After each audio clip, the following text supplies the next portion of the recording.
தஞ்சையில் கடந்த 2 நாட்களாக வெயிலின் தாக்கம் அதிகமாக காணப்பட்டது. மாலை நேரத்தில் மழை பெய்வதற்கான அறிகுறிகள் காணப்பட்டாலும் மழை பெய்யவில்லை. அவ்வப்போது லேசான தூறலும் காணப்பட்டன. இந்த நிலையில் நேற்று காலை முதல் வெயிலின் தாக்கம் அதிகமாக இருந்தது. கோடை காலத்தில் வெயில் கொளுத்துவதைப் போல காணப்பட்டன. இந்த நிலையில் மாலை 4:30 மணி அளவில் திடீரென்று மழை பெய்ய தொடங்கியது. சிறிது நேரம் மழை பெய்தது. பின்னர் 5 நிமிடம் விட்டு மீண்டும் பலத்த மழையாக கொட்டியது. இதனால் சாலைகளில் மழை நீர் பெருக்கெடுத்து ஓடியது. அரை மணி நேரம் இந்த மழை நீடித்தது. அதன் பின்னர் சிறிது நேரம் விட்டு மீண்டும் மழை பெய்ய தொடங்கியது. மாலை நேரத்தில் மழை பெய்ததால் அப்போது பள்ளிகள் விட்டு வீடு திரும்பிய மாணவ மாணவிகள் மற்றும் வெளியில் சென்றிருந்த பொதுமக்களும் நனைந்தபடி வீடு திரும்பினர்.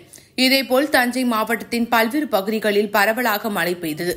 தஞ்சை மாவட்டத்தில் தற்போது விவசாயிகள் சம்பா தாளடி சாகுபடி பணிகளை மேற்கொண்டு வருகிறார்கள். இந்த நிலையில் மழை பெய்வது விவசாயிகளுக்கிடையே மகிழ்ச்சியை ஏற்படுத்தியுள்ளது.